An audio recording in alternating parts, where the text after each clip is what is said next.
எல்லாரும் கட்சி ஆரம்பிச்சுட்டு தான் ஒவ்வொரு வீட்டுக்குள்ளேயும் போவாங்க. ஆனா நாம ஒவ்வொரு வீட்டுக்குள்ளேயும் போனதுக்கு அப்புறம் தான் கட்சியவே ஆரம்பிச்சிருக்கிறோம். தமிழ்நாட்டு மக்களோட மனசுக்குள்ள போறதுக்கு நாம பட்ட பாடு நமக்கு மட்டும்தான் தெரியும். இதெல்லாம் புரிஞ்சாலும் புரியாத மாதிரி இருக்கிறவங்க தான் நம்மள நடிகன் என்று சொல்லியும் நம்ம கட்சிய நடிகன் கட்சின்னு சொல்லியும் சில நக்கல் நையாண்டி இதெல்லாம் பேசுவாங்க. அதை பத்தி நமக்கு கவலை இல்லை.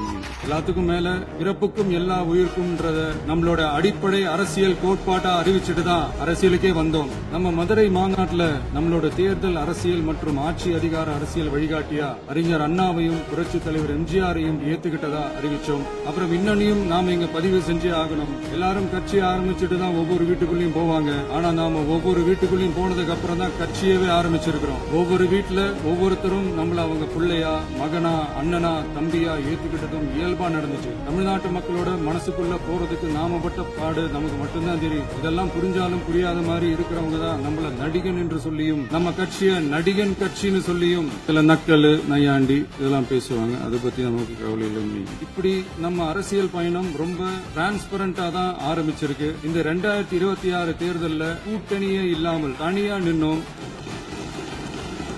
மக்கள் நம்மள தெளிவா புரிஞ்சுகிட்டதாலையும் நம்ம டிவிகே தோழர்களோட உழைப்பாலையும் நாம 35% வாக்குகளை வாங்கினோம். 1,72,00,000 வாக்குகளோட தமிழ்நாட்டிலேயே தனி பெரும் கட்சியா வந்தோம். தமிழக மக்களாலையும் நம்மளோட ஆதரவு இயக்கங்களாலையும் இதோ இன்னைக்கு இங்க நம்ம டிவிகே ஆளும் கட்சியா உட்கார்ந்திருக்கிறோம்.